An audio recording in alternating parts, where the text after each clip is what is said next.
O tema da palavra de hoje é restauração. E todos nós precisamos de restauração na nossa vida. Amém? Amém. O Senhor tem falado muito conosco, dezembro e janeiro. Ele vem trabalhando conosco sobre identidade, sobre o nosso propósito, sobre os sonhos que Ele tem para nós.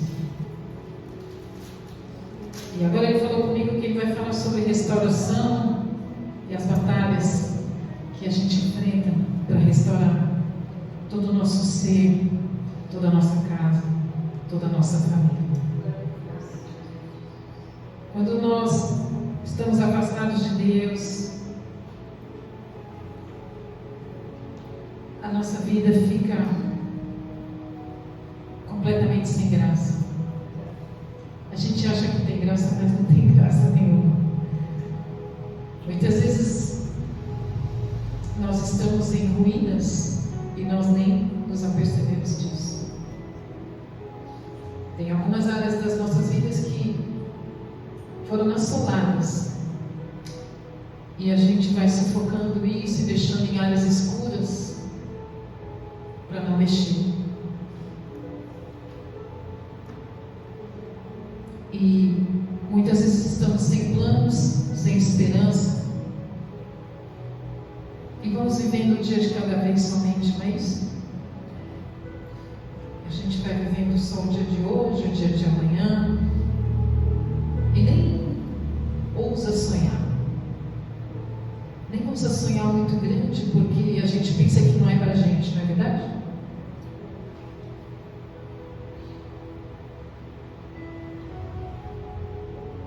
Mas o nosso Deus é um Deus grande. É um Deus de grandeza. Olha o que Ele fez. Olha a criação. É um Deus de abundância. É um Deus que tem sonhos de crescimento. É um Deus que fala que Ele veio para dar vida abundante. Abundante significa muita vida, muita saúde, muita alegria, muita força e muito poder no nome dele. E a gente, queridos, não sei se você, mas muitas vezes a gente apequena nosso Deus, não é verdade? A gente olha o nosso Deus pela lente dos nossos olhos, dos nossos passos. A gente acha que a gente é pequeno e que o nosso Deus é pequeno porque nada está acontecendo. Então acho que não tem para mim, não é verdade? Quantas vezes você já falou, isso não é para mim? Esses sonhos é para os outros. Não é para mim. Tem a síndrome da Gabriela, né? Eu nasci assim, você sempre assim, vou morrer assim. E tá bom assim.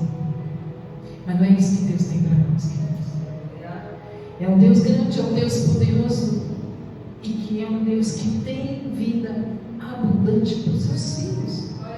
Ele diz, vocês que são maus, pais maus, sabem dar coisas boas aos seus filhos. Imagina o nosso Deus poderoso que ama, um Deus que deu seu próprio Filho para nos salvar, para morrer na cruz, para sofrer toda a vergonha, para sofrer toda a maldição por nós, para que nós fôssemos benditos. Esse é o Deus poderoso que salva a humanidade e que dá vida em abundância, que quer crescimento, que quer avanço, que quer que todos possam expandir na vida, que nos dá saúde, que nos dá sabedoria, que nos dá dons e talentos.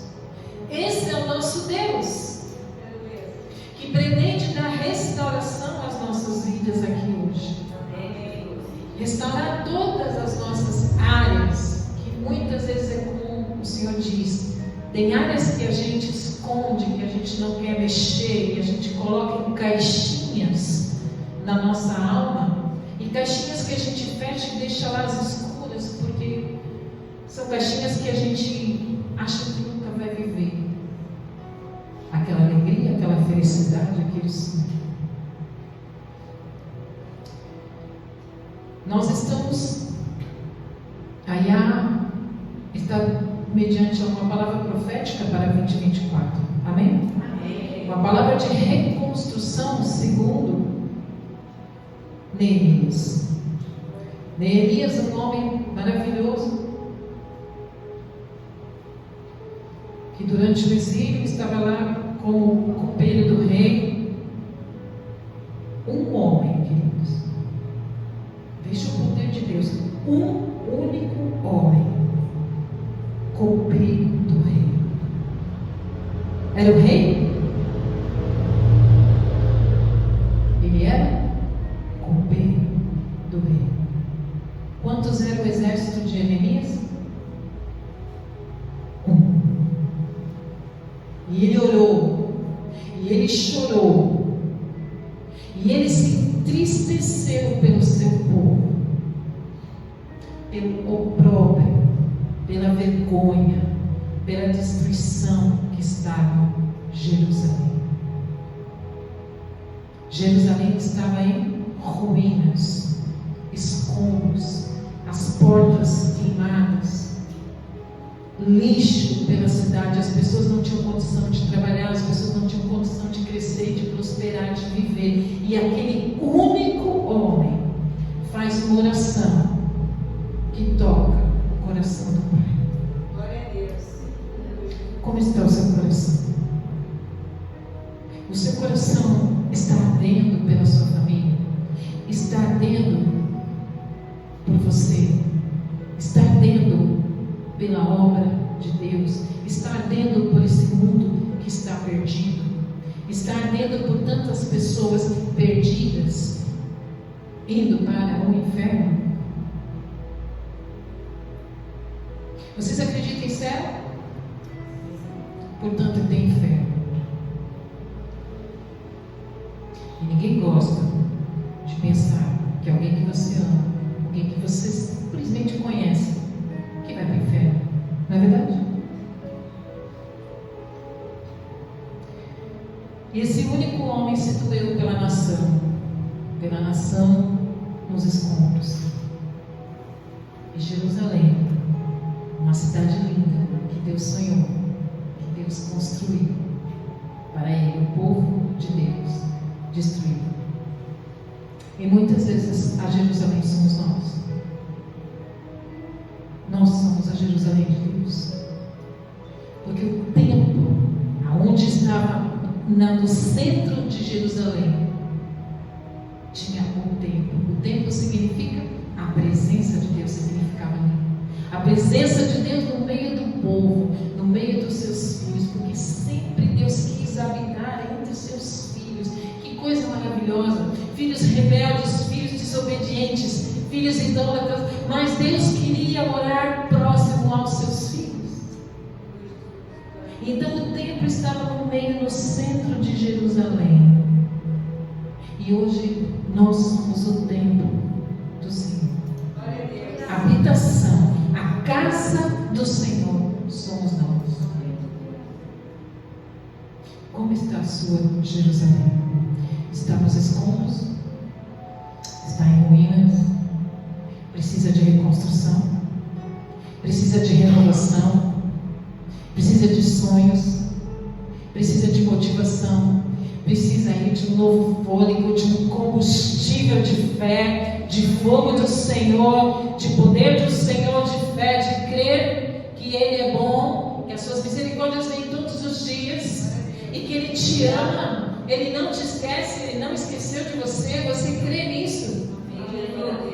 Que bom, porque tem muitas vezes que a gente duvida.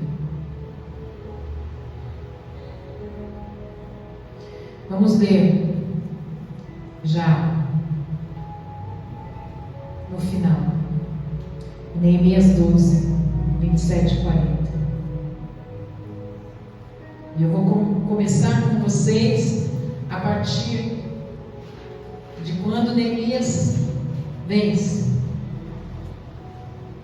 e inaugura as muralhas.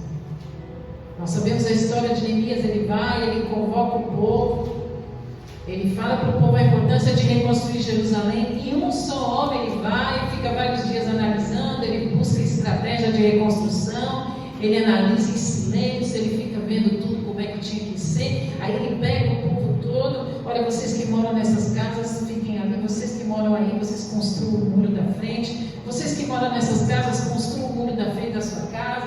E ele começou a ter estratégia, e eles, numa mão eles tinham uma pá, e na outra eles tinham uma espada.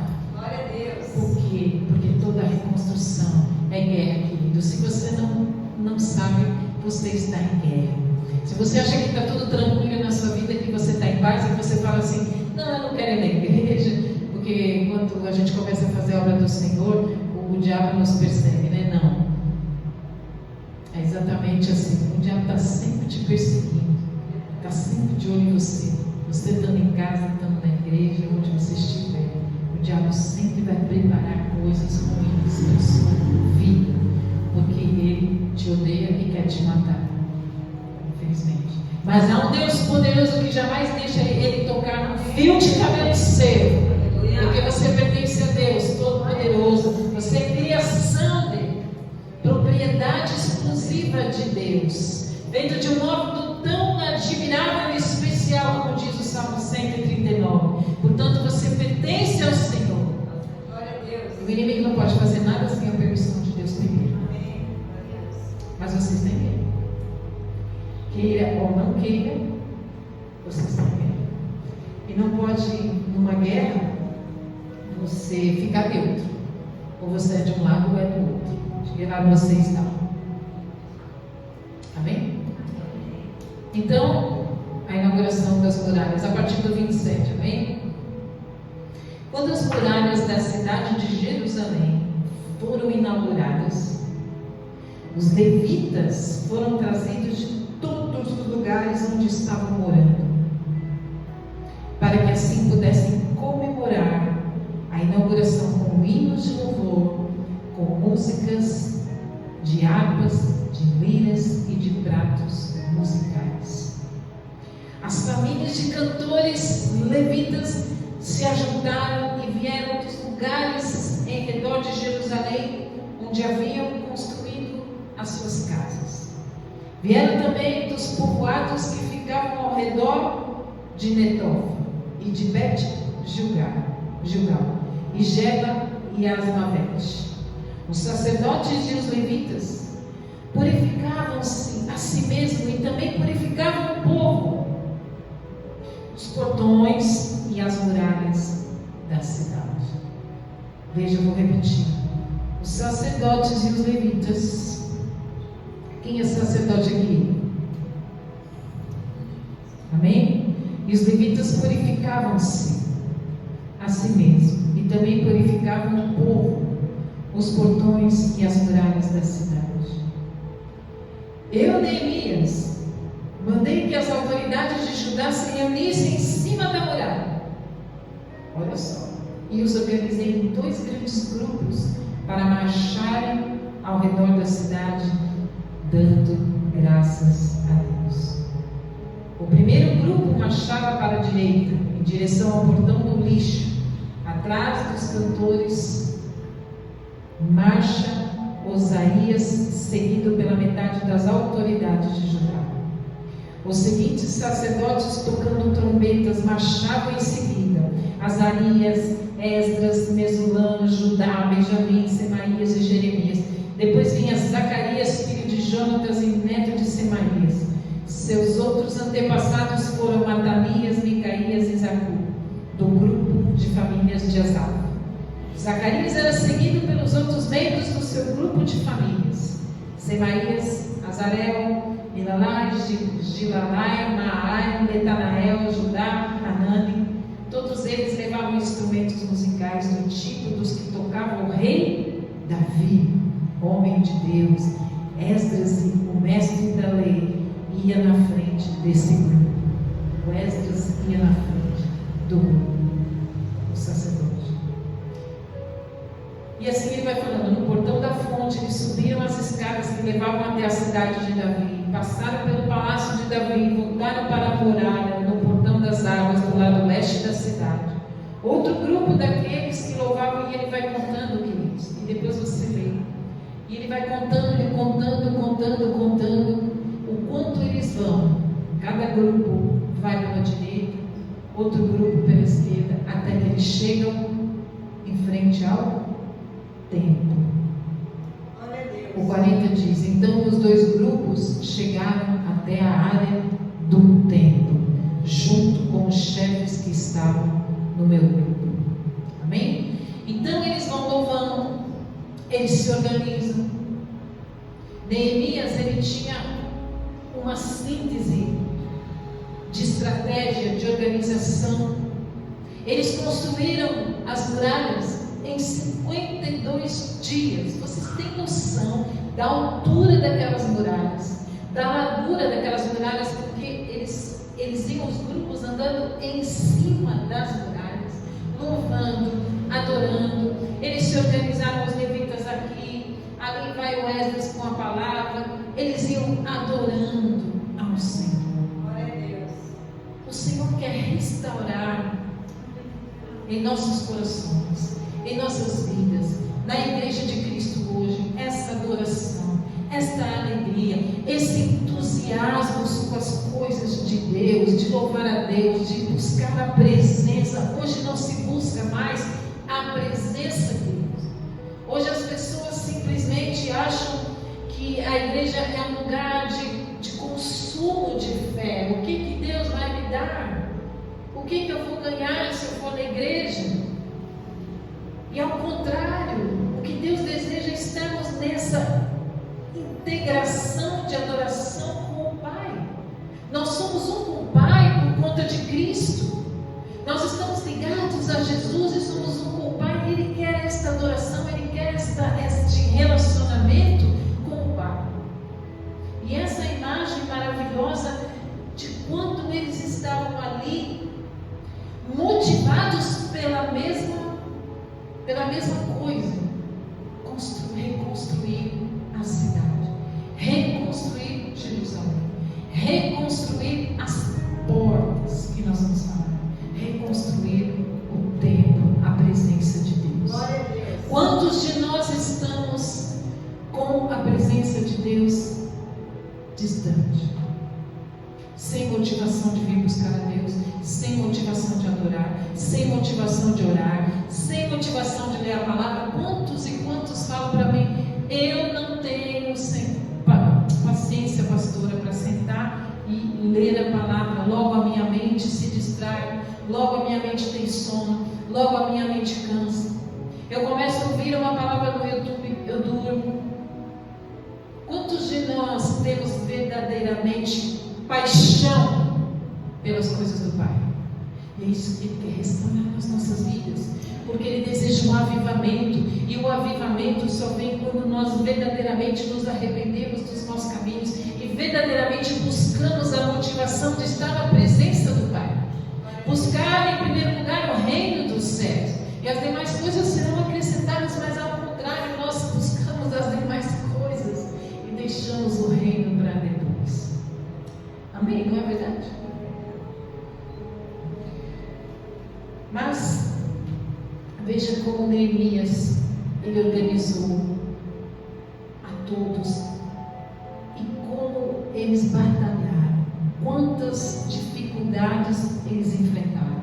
Sanbalate, Tobias e quantos outros homens guerrearam e fizeram de tudo para que eles não conquistassem. Queridos, toda conquista vai exigir de nós uma guerra. Vai exigir de nós, porque Deus conta conosco. Ele nos abençoa, mas Ele também quer que a gente aprenda a lutar, a vencer e a ser cada dia mais transformado por essa luta.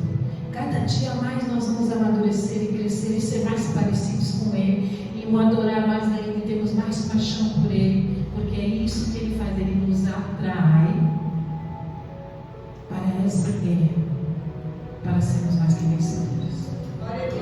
Toda guerra que nós entramos, Ele nos dá vitória. Essa é a certeza.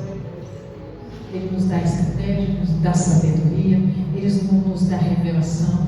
Ele começa a mostrar o discernimento do Espírito quando Satanás começa a se levantar nas beiradas, e Ele nos dá discernimento para orarmos, para jejuarmos, entrarmos em intercessão, todos juntos por uma obra muito maior que Ele deseja nas nossas vidas.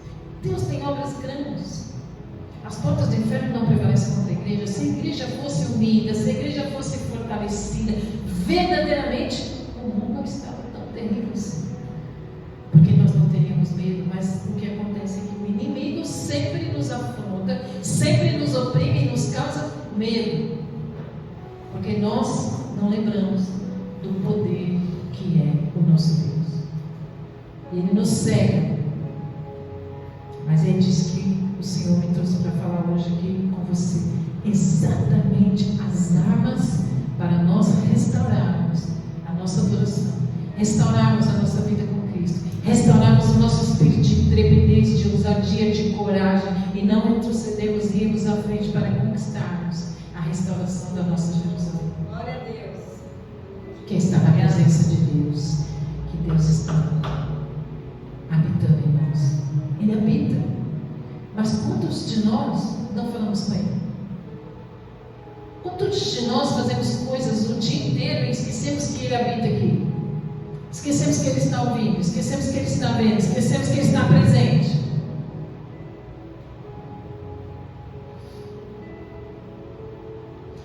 Ok. Os planos de Deus vão sempre se cumprir quando nós entendemos que sozinhos não vamos a lugar nenhum, escondidos em casa não vamos a lugar nenhum. Nada vai mudar na nossa vida quando nós ficarmos escondidos em casa, na nossa comodidade, que é uma falsa comodidade.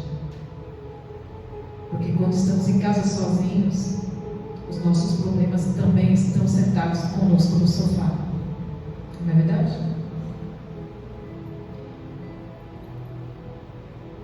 E nós precisamos ter essa unidade com o povo de Deus, porque é com o povo de Deus que é derramada uma unção de poder. Quando você conversa com um crente, quando você conversa com alguém que é cristão, você se fortalece, a pessoa te dá uma palavra, te dá um olhar de esperança, te dá um abraço, te dá um fortalecimento, simplesmente um olhar de estou aqui, e você fala, uau, eu vou seguir em frente. Porque somos representantes de Cristo, somos pequenos Cristos, e nós somos representantes do amor, da graça, do poder, da força, da coragem dele. Nós precisamos uns dos outros, e para reconstruir precisamos estar unidos. Um intercede pelo outro, um fortalece o outro, não se coloque sozinho. E por que o Senhor me deu para falar sobre o fim quando eles celebram? Porque a Bíblia diz que o fim das coisas é melhor do que o começo. Porque há uma promessa sobre a sua vida e sobre a minha. E você não pode perder essa visão que vai chegar.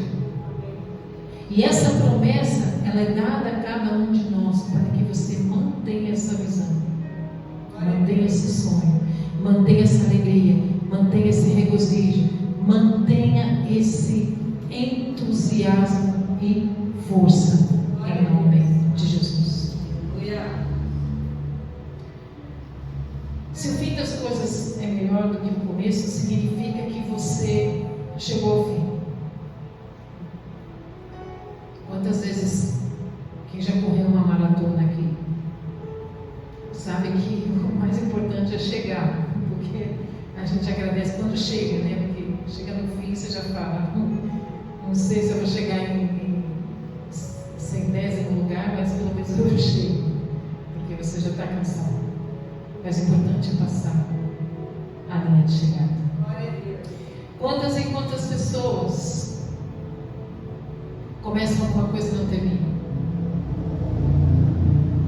Quantas vezes você já começou algo que você sonhou e você falou, uau, isso aqui vai dar certo, que bacana, e você começa com todo entusiasmo, né? Com toda a força, com toda a esperança, e depois passa um dia, passa uma semana, passa um mês e você já não tem tanta vontade, porque as dificuldades são grandes, às vezes a burocracia desse país é muito grande, às vezes ninguém te ajudou, às vezes as pessoas não acreditaram, às vezes as pessoas falaram coisas ruins e aí você desistiu porque é muito difícil, e a gente esquece do comprometimento da fidelidade de Deus em nossas vidas. Nós não temos compromisso com Deus, mas Ele tem com a gente. Então, a importância de terminarmos é sabermos que Ele está no negócio, que os planos dele são de paz e não de mal, que Ele sabe as suas dificuldades e Ele fala: eu estou trabalhando, estou em silêncio, mas eu estou trabalhando, eu estou te vendo, continua, porque eu sou contigo, continua, porque uma hora as portas vão abrir, continua, porque uma hora as coisas vão acontecer, continua, porque uma hora a cura vem, continua, porque a restauração vem, continua, porque a reconciliação vem, continua. Não desiste, porque eu tenho um compromisso com você. Eu sou fiel, eu sou um Deus imutável na minha palavra. Mas nós não. Nós somos bem imutáveis. Um dia a gente está com Deus, um dia não está com Deus. Um dia a gente está alegre, um dia está triste. Um dia a gente está cheio de fé, outro dia a gente está na... Sei não. Sei, acho que não. Será que é de Deus mesmo? Como é que é, pastora? Como é que eu faço para saber se é de Deus, pastor? Nós falamos tantos aqui de identidade, de propósito. Quando Ele põe algo no seu coração que chama arde, Ele te dá talentos e você fala: é isso que eu sei fazer, é para isso que eu nasci, eu vou continuar porque eu sei fazer muito bem isso, e eu não vou desistir porque eu sei que Deus é comigo. As lutas são difíceis, mas Ele está comigo. Glória a Deus. A presença dEle sobre a minha vida, sobre a minha casa, sobre meus filhos, sobre tudo que é meu. Então, a pior coisa que eu vejo que Deus se entristece é com a nossa falta de comprometimento. Muitas vezes na igreja, né? É difícil vir servir. Às vezes a gente não tem vontade, a gente está cansado, mas Deus espera o nosso louvor, a nossa adoração. Deus espera que eu esteja aqui pregando. Deus espera que a gente esteja aqui servindo. Porque as pessoas precisam ouvir a palavra que renova, a palavra que restaura, a palavra que dá vida, a palavra que dá cura. É isso verdadeiramente é a conquista do reino de Deus. E a gente começa e a gente termina. Se eu começo e termino, você pode começar do mesmo jeito. Porque somos iguais. Somos impotentes, mas com Ele somos potentes. Glória a Deus. Amém?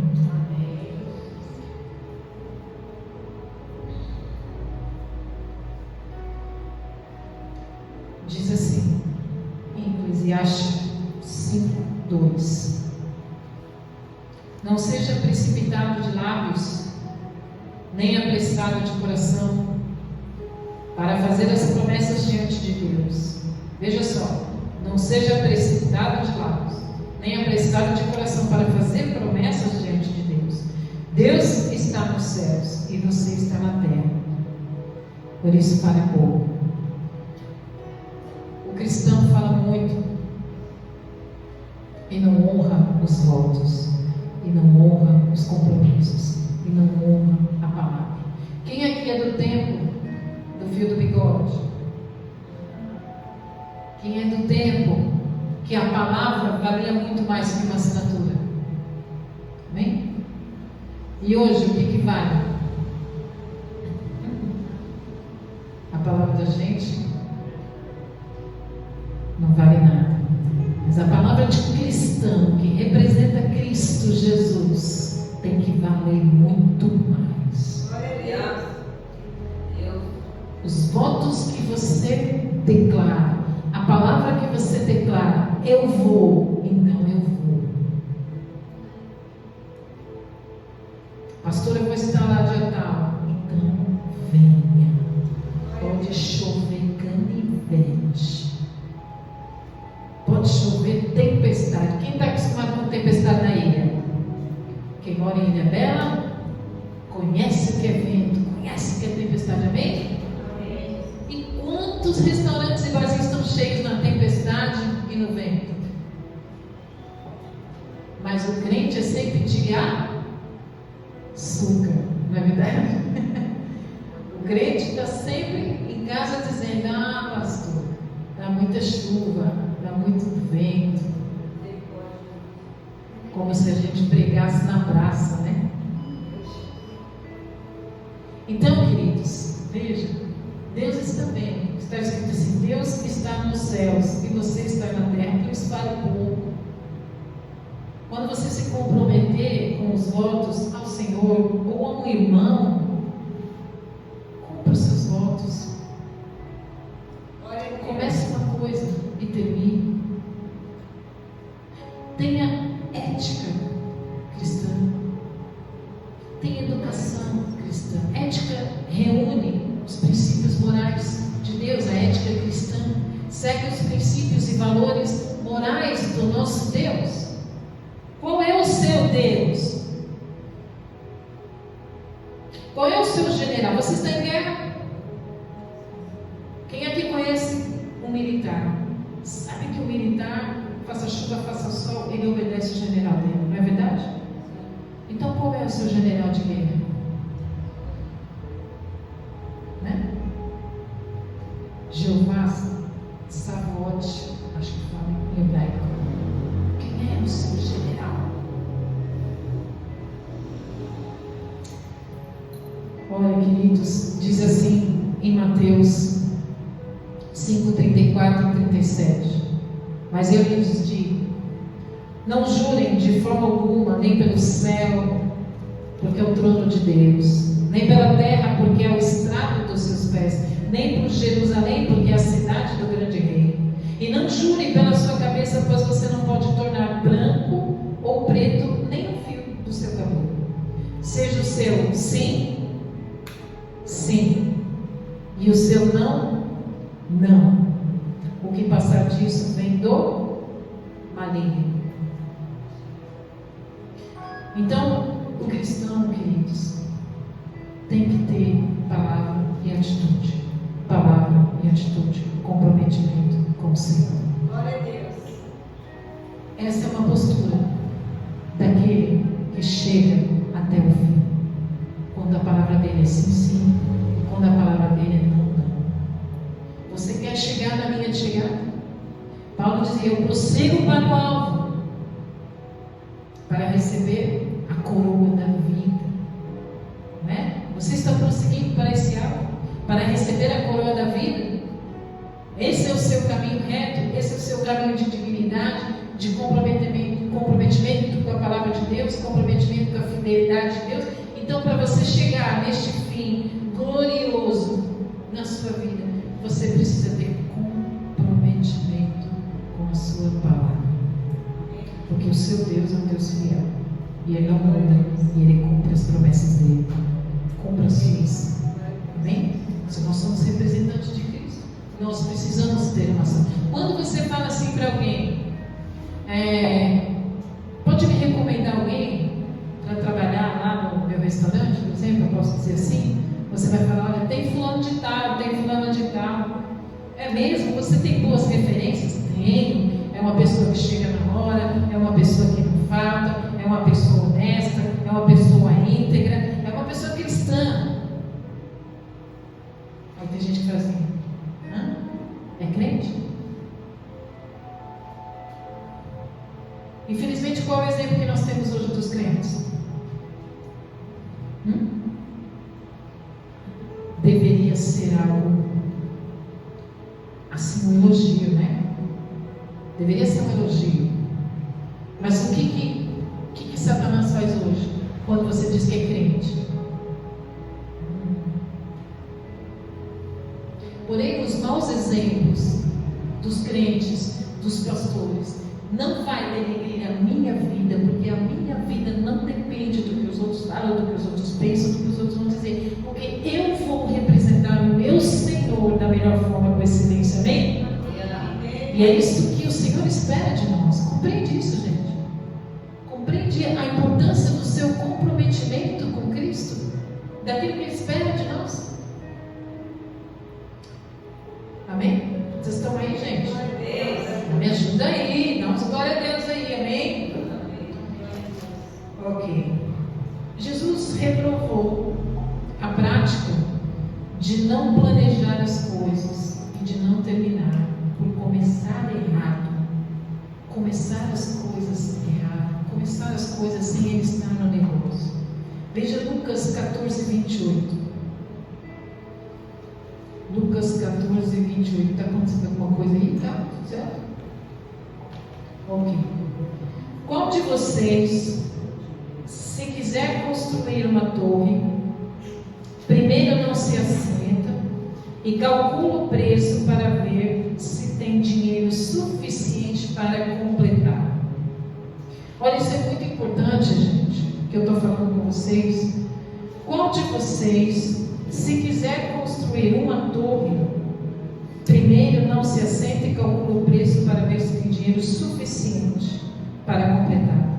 Pois se lançar o alicerce e não for capaz de terminá-lo, todos os que virem rirão dele, dizendo: este homem começou a construir e não foi capaz de terminar. Quantos de nós, e eu mesma já fiz muito isso, comprou algo que não podia comprar, fez um financiamento que não podia fazer financiamento, olhou só a prestação, mas não viu o montante. A prestação é barata, eu vou comprar esse carro aqui, mas tudo bem, eu estou empregada, depois perde o emprego, como é que faz? Quantos de nós começamos algo que Deus não falou para começar? Ou quantos de nós começamos sem perguntar a Deus se era propósito disso? E nós então entramos numa guerra, entramos numa situação que nós não conseguimos sair. Não é verdade? Então o Senhor está dizendo assim: quando você for fazer qualquer coisa para construir na sua vida, para reconstruir na sua vida, para restaurar, consulte ao Senhor. Sente-se, planeje, busque a resposta certa do Senhor, o tempo certo. Mas nós queremos as coisas porque temos ansiedade de ter as coisas. E Deus tem para nós termos as coisas. Porém, no tempo certo, com as pessoas certas, temos que calcular, planejar tudo direitinho. Quantos de nós não entrou já numa barca furada? Amém? Em Mateus 25:40 diz assim: quem serve ao Senhor está servindo ao seu próximo, e quem serve ao seu próximo está servindo ao Senhor. Jesus coloca esse assunto da seguinte maneira: em verdade vos afirmo que sempre que eu fizeste a um desses meus pequeninos irmãos, a mim fizeste. Como é que você tem comprometimento com a vida do próximo? Como é que você tem comprometimento com a vida do esposo, da esposa, da mãe, do pai? Quantas vezes nós prometemos aos nossos amados, fazemos promessas que vamos fazer as coisas e não fazemos, fazemos sonhos com os nossos queridos e amados e não realizamos, porque começamos e depois desistimos. Qual é o tipo de situação que você coloca diante de Deus, de como que você vive uma vida cristã? Como é que você está construindo as suas muralhas? Amém? Elizabeth Gomes, em seu livro, ela disse: ética nas pequenas coisas. Deus espera de seus filhos pecadores e redimidos pelo sangue de Jesus um padrão de excelência em tudo. Deste lado da glória, não atingiremos perfeição no sentido de não pecarmos, mas somos aperfeiçoados a cada dia à medida que nos achegamos àquele que cumpre em nós o querer e o realizar.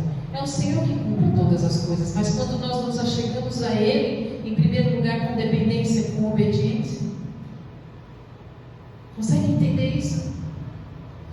Ok. Então vamos lá para restaurar a nossa Jerusalém. Para restaurar a presença de Deus, em primeiro lugar você precisa entender, como eu falei, melhor é o fim das coisas do que o começo, e como você tem que andar. Ok? Com padrão de excelência para restaurar a sua vida.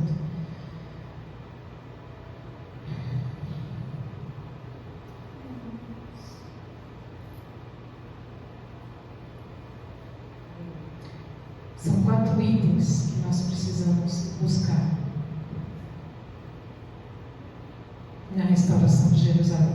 O templo, os muros que precisavam ser restaurados, as portas e as torres. A Jerusalém, que Neemias encontrou assolada, precisava restaurar o templo, os muros, as portas e as torres. E Neemias foi um homem com comprometimento, porque ele tinha visão da restauração.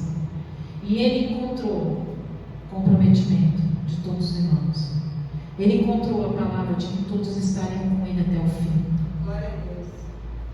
Quem está com a igreja de Cristo até o fim? Com a igreja de Cristo. Não digo a Iá, eu digo a igreja de Jesus Cristo. Amém? A noiva de Cristo, que ele ama. Amém? Não tem música? Não tem a música? Ah, tá. Templo. Como restaurar o templo, a intimidade com Deus? Como restaurar a presença de Deus na sua vida? Veja como? Como que eu vou conseguir encontrar essa motivação? A presença de Deus comigo. Onde que eu encontro? Na adoração. Glória a Deus. Aleluia. Quantas dificuldades nós temos para parar e adorar a Deus? Quem que faz isso em casa? Entra lá no seu quarto e fica adorando a Deus, fica louvando a Deus, fica cantando a Deus. Já acorda falando: meu Deus querido, Jesus, Tu és maravilhoso, Tu és santo, que dia maravilhoso. Quem que faz isso? Essa aqui é para mim? Sim.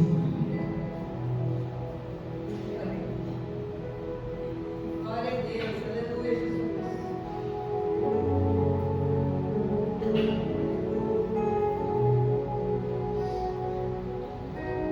Queridos, o templo era lugar de adoração. Era a glória de Jerusalém, o lugar da presença de Deus. A adoração, ela atrai a luz, ela atrai a essência de Deus verdadeiramente.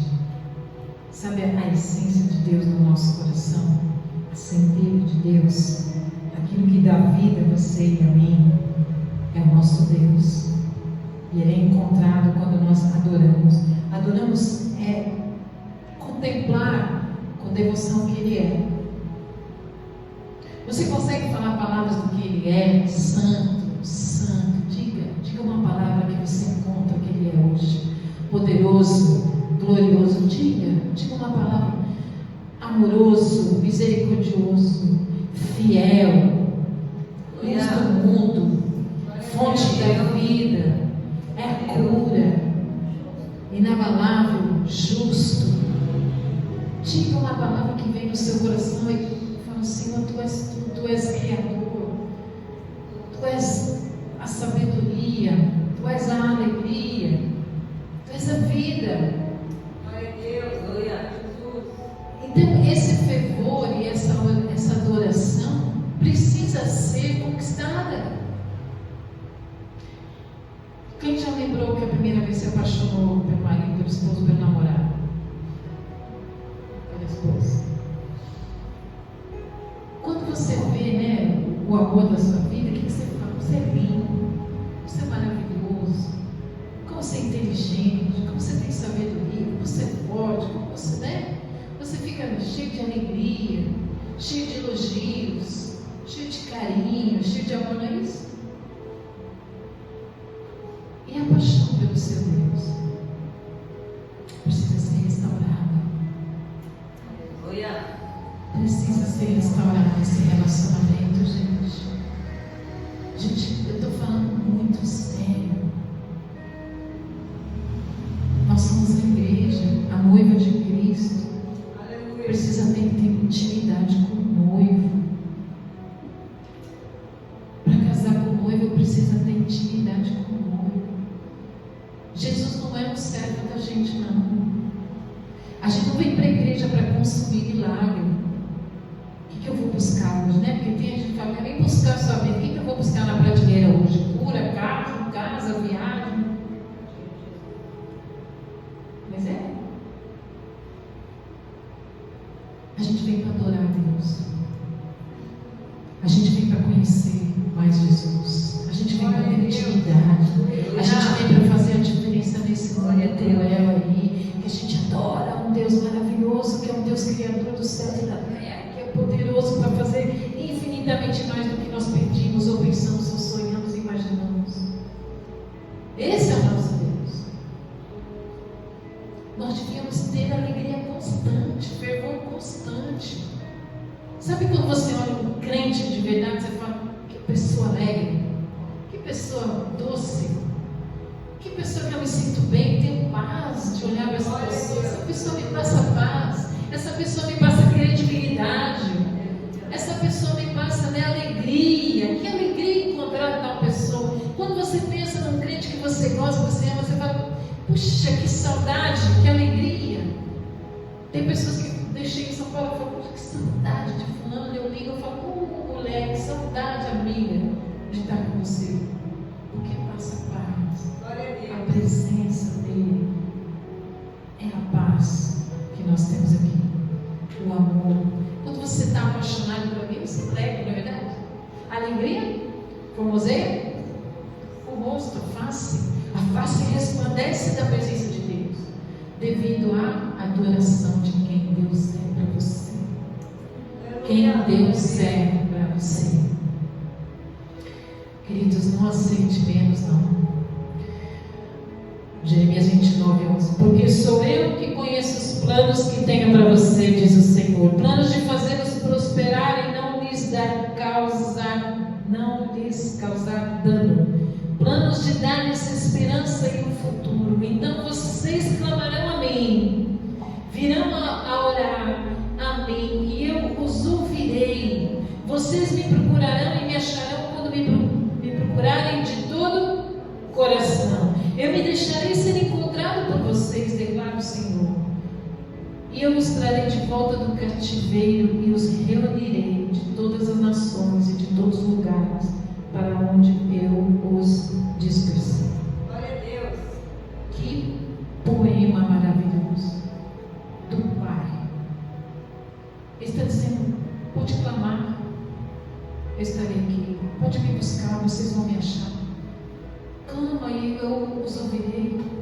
O que vocês querem? Eu tenho pensamentos de paz, eu tenho pensamentos bons, eu tenho pensamento de restauração, de cura, de perdão, de reconciliação, de paz na sua casa, para acabar com aquela contenda que está lá na sua casa, para acabar com aquele monte de gente que trai, com aquele monte de gente invejoso, com aquele monte de gente que faz algo errado para você nas suas costas. Eu tenho pensamentos de paz para você. Mas vocês precisam clamar, vocês precisam me buscar, vocês precisam me adorar, vocês precisam ter intimidade comigo.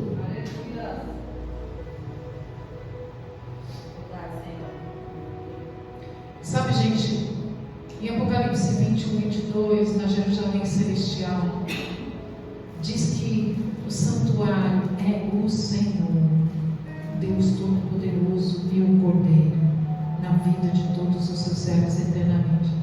Você está preparado para as coisas eternas? Ou você só pensa nesse mundo aqui? Você sabe que nós podemos a qualquer momento ser buscados pelo Senhor? E o que nós vamos encontrar? O nosso Deus. Porque nós vamos sozinhos para lá. Nós viemos sozinhos e nós vamos sozinhos para lá. E nós vamos encontrar o nosso Deus, e Ele é o santuário. E nós vamos conviver com Ele.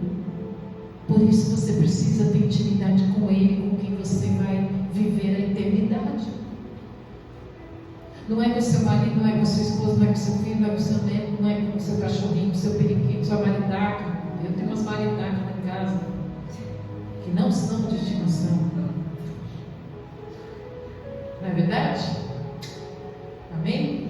Então, para restaurar as nossas vidas, nós precisamos ter adoração àquele que nos criou, louvor a Deus, adoração espírita em verdade, e sacrifício, ofertando a nossa vida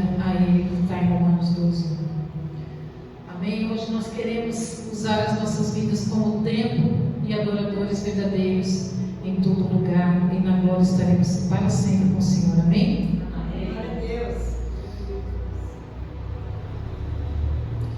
O Senhor não quer nada das nossas obras. O Senhor não se importa quantas coisas você construiu. O Senhor não se importa com a sua conta bancária. O Senhor não se importa com os seus móveis, com a sua casa, com as suas roupas, com os seus sapatos. O Senhor se importa com o seu coração. Glória a Deus. Que o seu coração tenha intimidade com Ele, amor a Ele em primeiro lugar, e ao próximo como a ti mesmo. E quando nós temos um coração para o Senhor, claro que as nossas obras serão boas, os nossos frutos serão bons. Amém? Em segundo lugar, os muros, gente, estou terminando aqui, mais 10 minutos. Os muros tinham o propósito de proteção da cidade. Os muros protegiam a cidade. Pensa na sua Jerusalém. Quais os muros que você tem no seu coração que protegem a sua vida, que protegem a sua família, que protegem a sua casa, o seu trabalho, a sua vida? Quais muros você construiu para que você fosse protegido? Como é que você constrói muros para que o inimigo não entre na sua casa, não entre na sua intimidade, na sua vida, no seu casamento? Qual é o primeiro muro? A fé. Glória a Deus. Inabalável, dependente de Deus. Um outro muro, oração. Como está a sua vida de oração? Como está a sua vida de clamor? Como está a sua vida de ousadia, de espírito de intrepidez para acabar com toda a farra de Satanás na sua casa, no seu casamento, com seus filhos, com a sua família, com seus amigos, nos seus negócios, nos seus empreendimentos, nos seus sonhos? Como é que está a oração? É uma oração de guerra? É uma oração de verdadeiramente profética daquilo que Deus fala para você? Ok.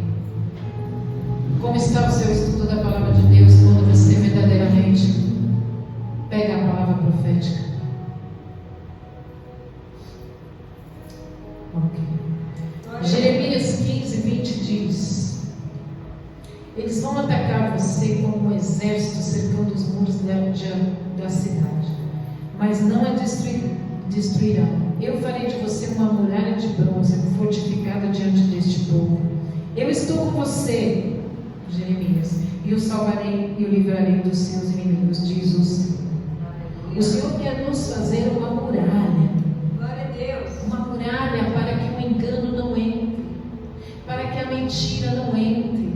É preciso ter uma muralha quando você conhece a palavra de Deus, quando você tem um conhecimento. Não crescem em sua mente muralhas da mentira, do engano, dos prazeres, daquilo que é bom e que você acha que aquilo verdadeiramente é uma promessa de Deus, e não é, porque você não estuda a palavra, você não conhece. Como que você vai saber o que Deus prometeu para você se você não conhece?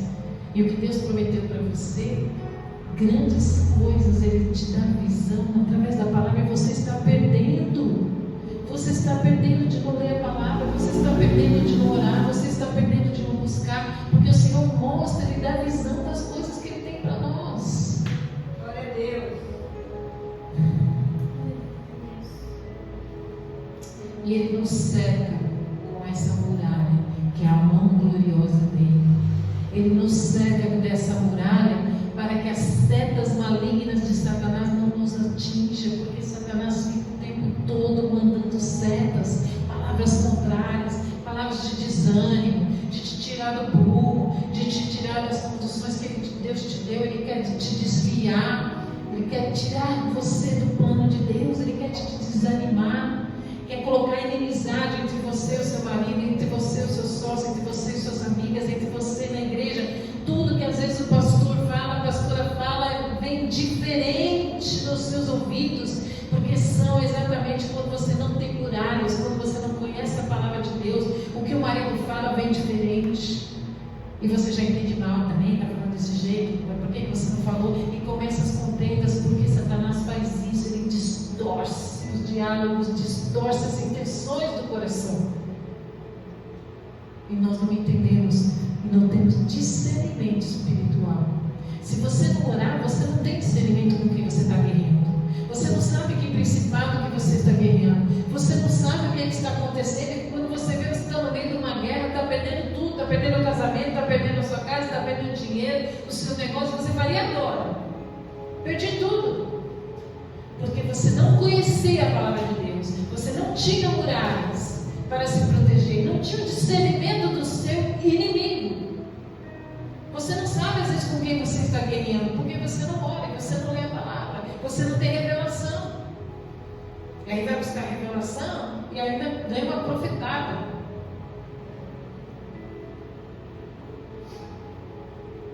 Em terceiro lugar, você precisa ter a restauração das portas.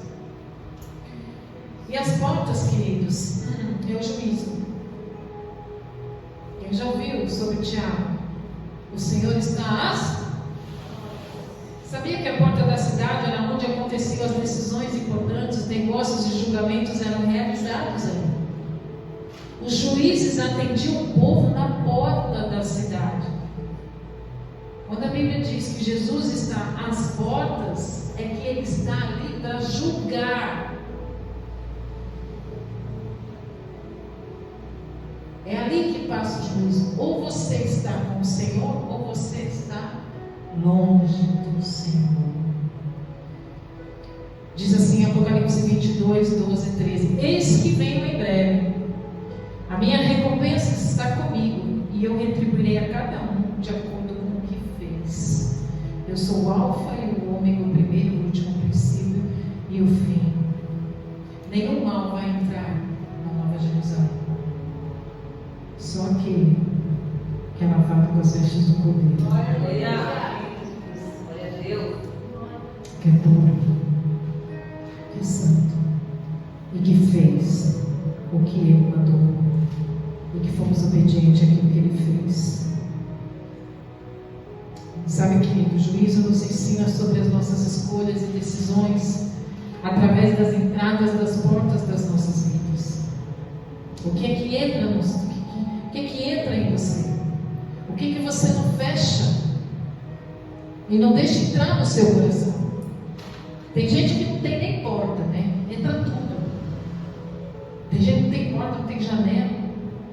Era uma casa muito engraçada, não tinha teto, não tinha nada, né? E aí qualquer coisa entra, qualquer coisa serve, qualquer doutrina, qualquer misticismo, qualquer religião entra, qualquer conhecimento entra, qualquer revelação entra. E não tem um crivo, não tem o juízo da palavra de Deus do que serve e o que não serve. Discernimento. Se você não fechar as portas, se você não reconstruir essas portas para abrir somente para aquilo que realmente é de Deus, como é que vai ser o tempo de Deus na sua vida?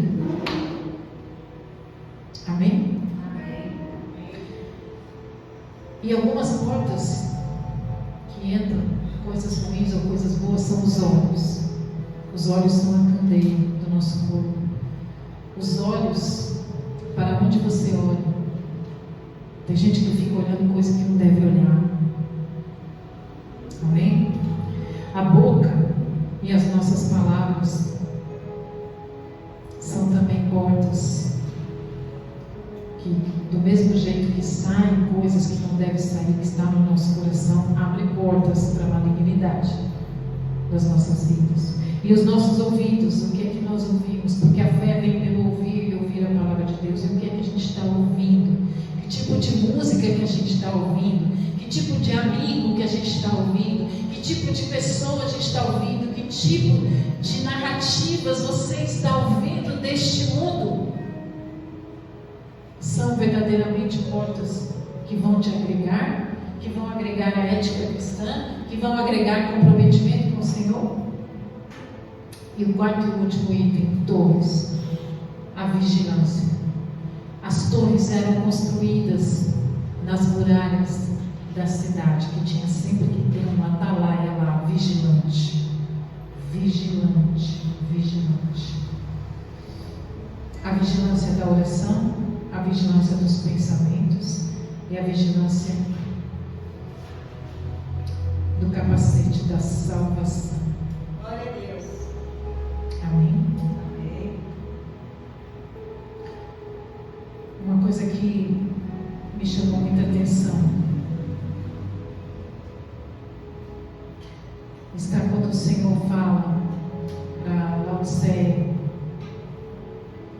Apocalipse 3, 15 e 16, para a igreja de Laodiceia. Ele disse assim: eu conheço as tuas obras, que nem és frio nem quente. Quem dera se fosse frio ou quente. Assim, porque és morno e nem és quente nem frio, estou a ponto de vomitar-te da minha boca.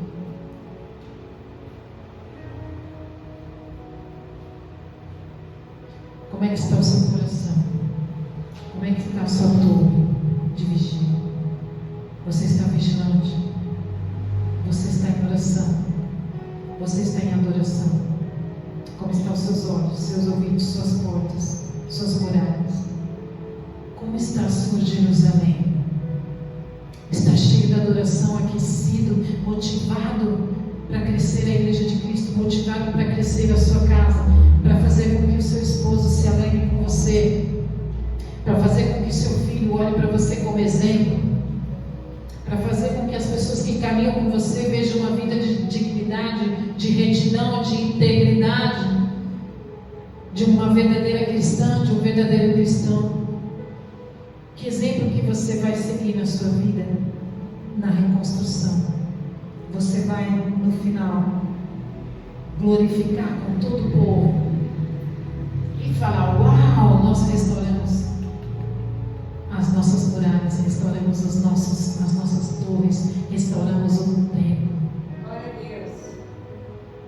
Você está disposto, disposta a caminhar para restaurar a sua Jerusalém?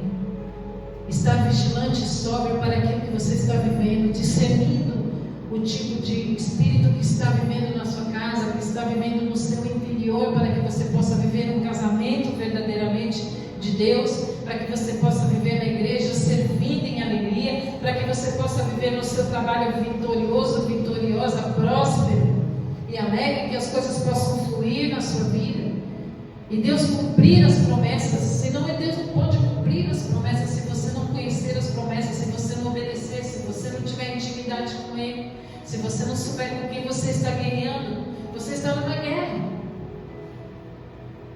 e você precisa conhecer seu inimigo e restaurar a sua Jerusalém, orar e vigiar. Amém? Amém. Glória a Fica de pé. Deus.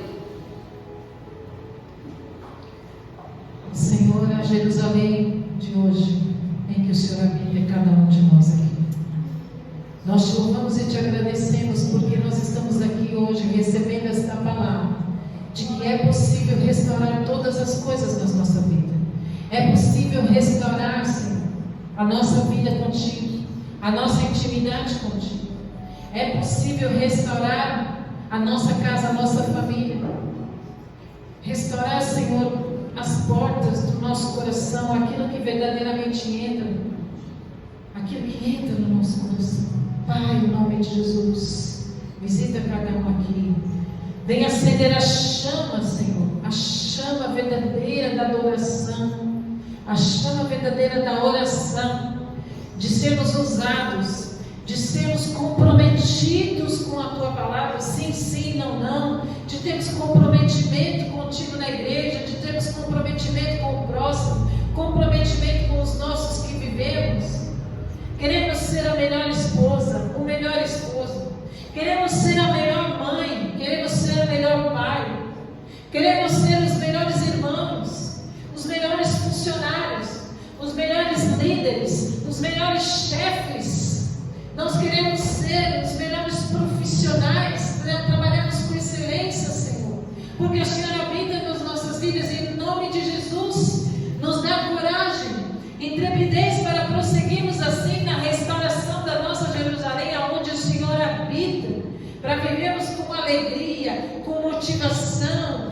Pai, em nome de Jesus, restaura a motivação de cada um. Restaura, Senhor, o coração de cada um que está apagado, que está sem força, que está na escuridão, Senhor, em nome de Jesus, que está no desânimo, que está na tristeza, porque não conhece as armas da restauração.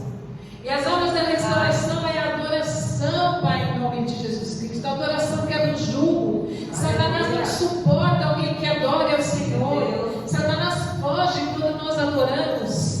O Senhor habita nos louvores e quebra todo jugo, quebra toda cadeia, quebra todo mal. Queremos orar a Ti, clamar a Ti, buscar de todo o coração e Te encontrar, Senhor. Nós queremos os Teus planos de paz e não de mal.